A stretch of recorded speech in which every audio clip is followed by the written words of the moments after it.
Selamat datang di Cerita Tokoh, sebuah channel yang khusus membahas tokoh-tokoh dari dalam dan luar negeri, dari ujung barat sampai ujung timur, dari yang sederhana sampai yang elit global.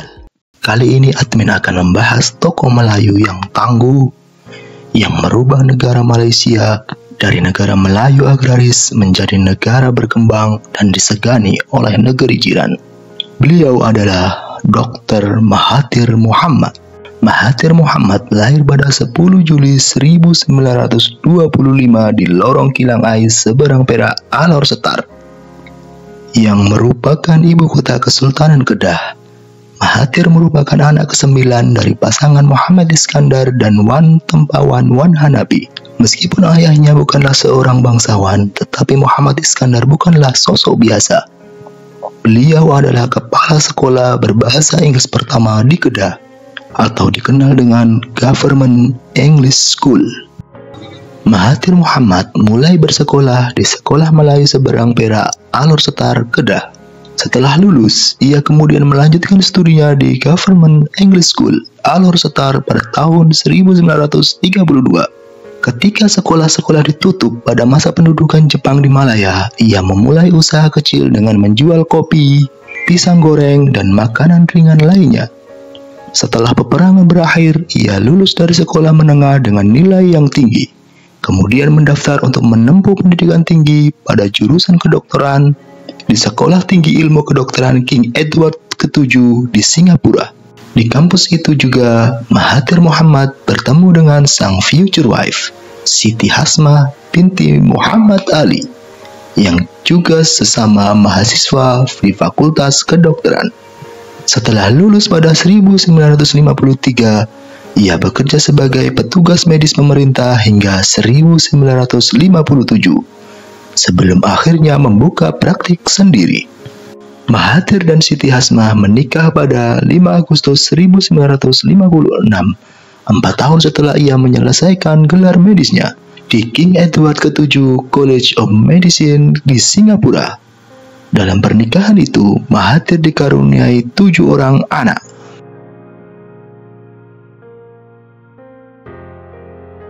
Karir politik Dr. M dimulai jauh sebelum masuk Partai UMNO, yaitu pada akhir masa pendudukan Jepang ketika ia bergabung dalam aksi demonstrasi untuk menentang pemberian hak kewarganegaraan kepada penduduk non-Melayu di Uni Malaya. Kemudian ia menuntut aksi afirmatif bagi kaum Melayu yang melaksanakan studinya di Fakultas Kedokteran, yang bertujuan agar kaum Melayu memperoleh peluang yang setara dengan etnis yang lain. Memang Dr. M ini harimau Melayu dari zaman mahasiswa. Pada tahun 1950-an, Mahathir Mohamad banyak menyuarakan berbagai komentarnya dalam bentuk opini dan esai menyangkut isu-isu sosiopolitik negara. Namanya makin bersinar setelah terpilih menjadi anggota parlemen pada pemilihan raya umum Malaysia 1964. Sebagai anggota United Malays National Organization atau UMNO, partai politik paling dominan di Malaysia. Pada tahun 1969, Mahathir dikeluarkan dari UMNO karena berkonflik dengan Perdana Menteri pertama Malaysia, yaitu Tunku Abdul Rahman. Konflik itu dikarenakan semangat Mahathir untuk memperjuangkan kesetaraan hak etnis Melayu di Malaysia. Meskipun dominan di bidang politik, etnis Melayu di Malaysia tertinggal dari etnis Cina dalam hal ekonomi. Maka Mahathir memperjuangkan agar etnis Melayu selalu setara di segala bidang. Memang bagi Dr. M, Melayu first always. Pada tahun 1970, Mahathir bergabung kembali dengan UMNO dan terpilih sebagai Dewan Tertinggi pada 1972. Dan pada tahun 1974, Mahathir lolos ke parlemen. Pada tahun yang sama, Mahathir Mohamad diangkat sebagai Menteri Pendidikan. Pada tahun 1976, dirinya didapuk sebagai Wakil Perdana Menteri. Kemudian pada Juni 1981, terpilih sebagai Presiden UMNO. Puncaknya, Mahathir Mohamad dipercaya sebagai Perdana Menteri pada Juli 1981. Mahathir Mohamad menjabat sebagai Perdana Menteri Malaysia selama 23 tahun. Dalam kurun waktu tersebut, Mahathir menjadi aktor utama transisi Malaysia di berbagai bidang kehidupan. Selama Malaysia dipimpin oleh Mahathir Mohamad, Malaysia mengalami kemajuan yang sangat pesat di segala bidang. Di bawah kepemimpinannya, Malaysia menyambut banyak investasi asing, mereformasi struktur pajak, mengurangi tarif perdagangan, dan memprivatisasi banyak perusahaan milik negara. Mahathir berusaha menjembatani perpecahan etnis di Malaysia dengan meningkatkan kemakmuran secara umum. Pada tahun 1991, Mahathir mereformasi kebijakan ekonomi baru dengan kebijakan pembangunan baru, menekankan pertumbuhan ekonomi secara umum dan penghapusan kemiskinan. Di bawah kepemimpinan Mahathir, Malaysia menjadi makmur secara ekonomi dengan pertumbuhan sektor manufaktur, peningkatan kelas menengah, peningkatan angka melek huruf, dan peningkatan harapan hidup. Kapan ya Indonesia bisa menyusul kemajuan yang dicapai Dr. M? Yuk, bisa yuk Pak Prabowo. Meskipun demikian, rakyat Malaysia harus membayar kemakmuran dengan pengekangan kebebasan berpendapat, pemenjaraan oposisi, dan pemberedelan pers. Hal ini dilakukan oleh Dr. M dikarenakan Malaysia yang multi etnis dan sangat sensitif sehingga hak-hak tertentu harus dibatasi.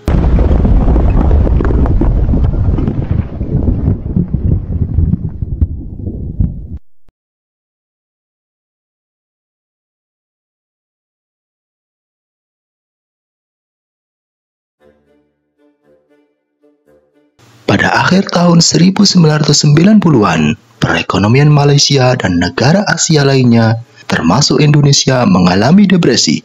Menteri Keuangan dan Wakil Perdana Menteri, dan juga calon yang digadang-gadang meneruskan kepemimpinan Mahathir Mohamad, yaitu Anwar Ibrahim, memberikan dukungan terhadap pasar terbuka dan investasi internasional. Hal ini bertentangan dengan meningkatnya ketidakpercayaan Mahathir terhadap Barat. Selain itu, Anwar Ibrahim merombak pemerintahan dan membongkar semua kebusukan UMNO, termasuk korupsi dan nepotisme di tubuh partai.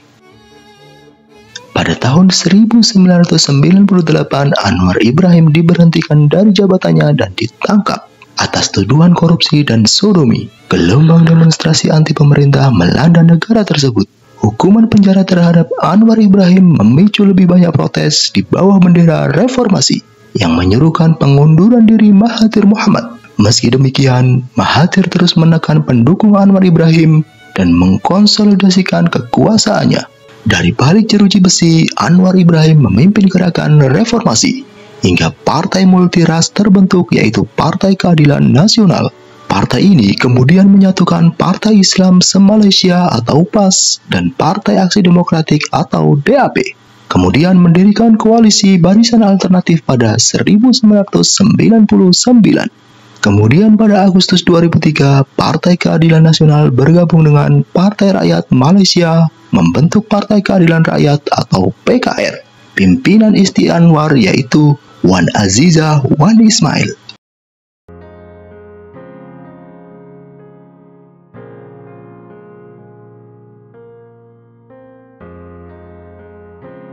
Meskipun Mahathir yang tegas dan berani oleh sebagian masyarakat Indonesia dijuluki Little Soekarno, tetapi Mahathir malah menjalin hubungan yang sangat baik dengan Presiden Soeharto.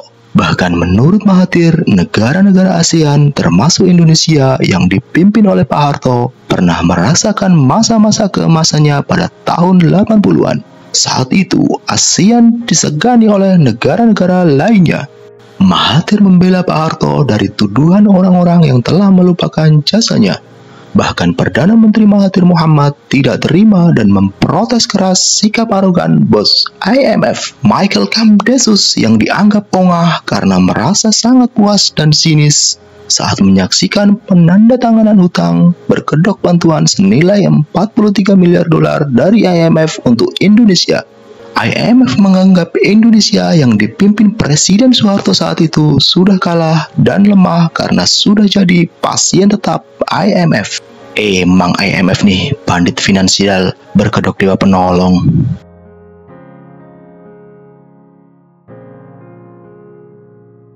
Pada Musyawarah Nasional UMNO Juni 2002, Mahathir mengumumkan pengunduran dirinya, tetapi para pendukungnya segera naik panggung dan memintanya tetap menjabat. Namun ia bergeming dan tetap pada keputusannya untuk pensiun pada Oktober 2003 agar bisa mempersiapkan peralihan kekuasaan kepada penggantinya Abdullah Ahmad Badawi.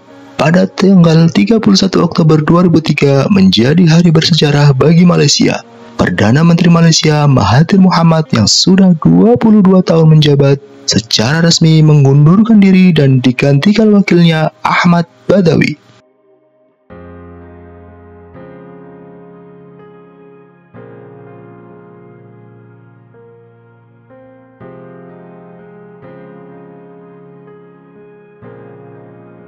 Setelah lebih dari 1 dekade pensiun dari dunia politik, Dr. M kembali ke dunia politik karena terjadi penjarahan besar-besaran dana negara One Malaysia Development Berhad atau 1MDB selama masa jabatan Najib Razak.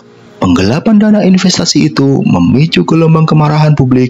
Dalam beberapa kesempatan, ia seringkali mendesak Najib untuk mundur dari jabatannya. Pada tahun 2017, Mahathir mendirikan partai politik baru dan bergabung dengan Pakatan Harapan. Dan pada 8 Januari 2018, Mahathir dinyatakan sebagai calon Perdana Menteri Aliansi Oposisi Pakatan Harapan.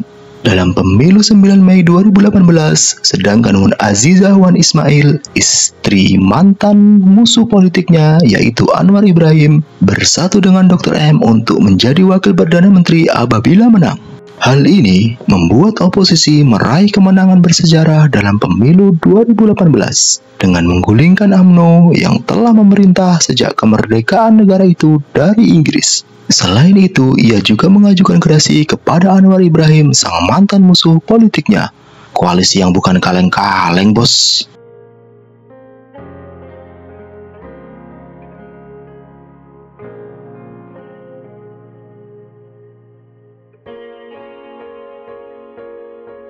Pada tanggal 24 Februari 2020, Mahathir Mohamad mengirimkan surat pengunduran dirinya ke Raja Malaysia. Keadaan ini dikarenakan konflik yang terjadi di koalisi Pakatan Harapan. Menurut Dr. M, para petinggi partai membuat keputusan yang bertentangan dengan instruksinya. Dia menganggap partainya sudah tidak percaya lagi kepadanya. Dr. M mengatakan, "Saya mengundurkan diri karena saya melihat kekuasaan dan posisi bukan segalanya. Ini adalah sarana untuk mencapai tujuan tertentu demi kebaikan bangsa. Pokoknya bagi Dr. M, Malaysia first." Pada tahun 2022, Dr. M kembali mencalonkan diri sebagai anggota parlemen. Kali ini dengan mendirikan partai baru yaitu Partai Pejuang. Namun di pemilu kali ini Dr. M mengalami kekalahan dan ini merupakan kekalahan pertama pemilu dalam 53 tahun keikutsertaannya di pemilu Malaysia. Berarti Pak Jokowi masih undefeated dong, karena belum pernah kalah dalam 2 kali pilwalkot, 1 kali pilgub, dan 2 kali pilpres. Dan belum termasuk anak dan menantunya. Ngeri.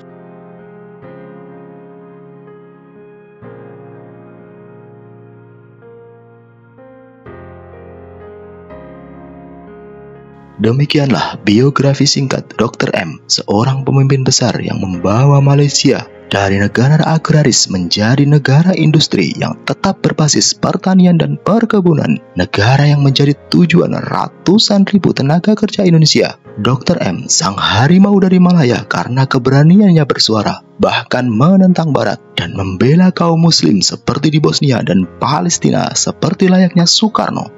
Dr. M sangat layak mendapatkan gelar hero dari channel ini. Jikalau ada salah dan kekurangan dalam observasi dan penyampaian, tolong disampaikan lewat kolom komentar. Terima kasih dan hasta la vista, baby.